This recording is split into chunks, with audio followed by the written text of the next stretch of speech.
the homeless always want change. And again, remember, I told you I like to challenge, your thought process. I love to go by this quote. It says, routine kills curiosity. And I think what happens oftentimes is we get comfortable. We do the same things over and over. If we want to finally go to school or finally make our way up to the ethnocultural center, finally go to Trio, you got to break out of the usual because then you're not curious anymore. So remember that. Routine kills curiosity. So this is just to challenge you. And again, like I said, it's homelessness. This is an issue that I think also needs to be addressed in what we deal with now. So.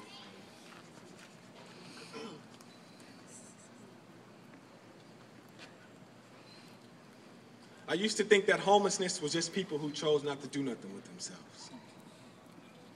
As a matter of fact, homelessness meant taking the Seneca Street exit, hoping that the light stayed green so that I didn't have to stop and watch as he approaches my window with the Starbucks cup filled with empty dreams in hopes that I'd pour him a double shot of possibilities. And he asked me, "Do you have change, sir?" I quickly replied no, as if I was the one that felt disrespect. Right after glancing at an ashtray that has never seen cigarettes, but was filled with the change that I seemed to neglect, and again he asked, "Do you have change, sir?" As the light turned green, I quickly drove off, counting the dimes and nickels that sat untouched, trying to make sense of what seemed to be senseless. And since then, not once has he been counted in the census. You see, the change that he was asking for was not something to be passed from hand to hand. Instead, he was tired of being looked at as a failure after being told that if he served his country, he would become more of a man. But instead, his country sent him to war, blinding him with false politics, without revealing the true consequence of what it means to be a soldier. You see, he went to war with the hopes of coming back with college tuition. And let's not forget to mention that it wasn't that long ago that this country got away with economic lynching. So now I understand why he chooses to do nothing. Because he's been lied to by military poets who convinced him that he will be America's next Red Tail story. But no one wants to listen to his story because his ends quite differently.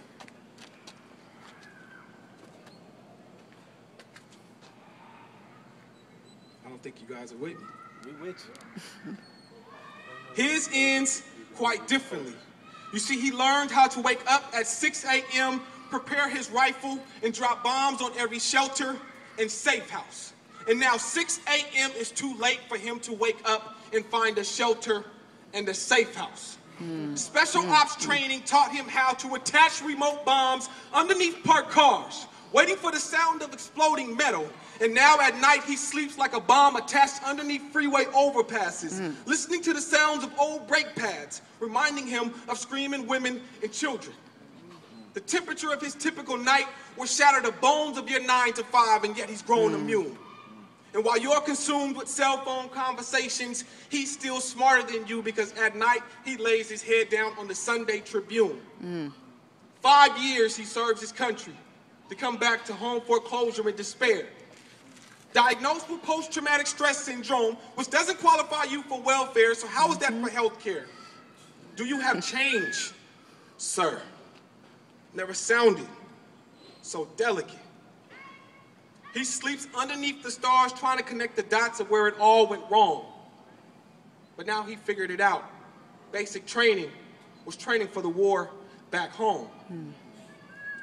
So the next time someone asks you, do you have change? Make sure you do exactly that and change the way that you think.